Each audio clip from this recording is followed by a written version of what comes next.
What's up, everyone? Emery Hunt, the czar of the playbook, back again to give you a little bit of information on what's taking place this upcoming weekend in Kansas City at the Chiefs practice facility. It's the NFL Regional Scouting Combine Invitational, where some of the guys that weren't able to make it to the Scouting Combine in Indianapolis will work out in front of all 32 NFL teams and scouts in attendance. So here's a look at some of the guys that I want you to keep an eye on this upcoming weekend.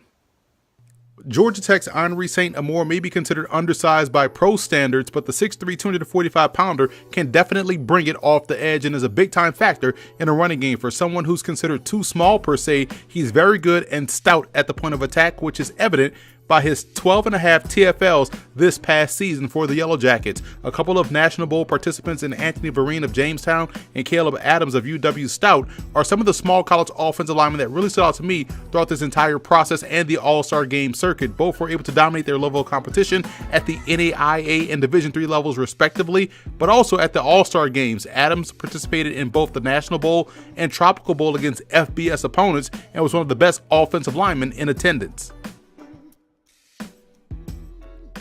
Two teammates from the FCS in Lehigh's Brad Mays and Dom Bragalone. Mays brings a live arm and a ton of toughness to the table at that position. I think he's one of the more slept-on prospects in this whole process. So is his running back teammate, Bragalone, who ran for over 4,300 yards during his Mountain Hawks career. For Bragalone, the speed and agility drills, along with how well he catches the football, will be what scouts are keeping a watchful eye on this weekend. Brendan Bacco of Clarion, a Division II program, is an excellent defensive line prospect who had success during the All-Star game circuit. He's quick off the ball and does a great job of using his hands to disengage and make a play.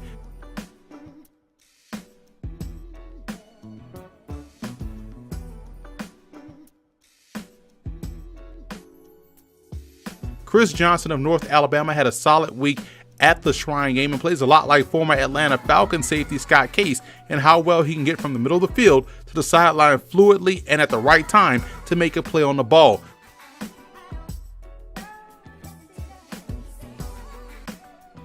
Another Shrine game standout was Cole Holcomb of North Carolina, who seemed to be always around the football throughout the week and also thought he did a really good job in coverage as well. Now, staying in St. Pete with yet another standout from that week of work, Chris Nelson of Texas displayed both the quickness and functional strength to be disruptive at the Shrine game. And on film at Texas, I thought he displayed top-notch spatial awareness to find the football. Fred Jones of Florida State had a really good week at the Tropical Bowl this past January, and what's good about him and what he brings to the table is that he's also got extensive experience in playing special teams, which will be key for him moving forward.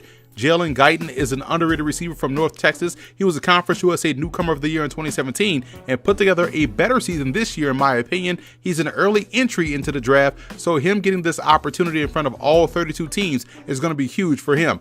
Kyle Phillips of Tennessee is a prospect who can serve many different roles up front along the defensive line. Some see him inside, some see him as an edge. Either way, you'd want him on your defense. You'd also want Marvin Tillman of Western Carolina. He was consistently a standout for the Catamounts secondary throughout the year and had a really good game against North Carolina this past season. He was also stellar at the College Gridiron Showcase as well. So was Rob Roll of Villanova. The 6', 190-pound defensive back played all across the secondary for the Wildcats and even saw some time at cornerback at the College Gridiron Showcase. He's yet another baller coming from that program in the secondary.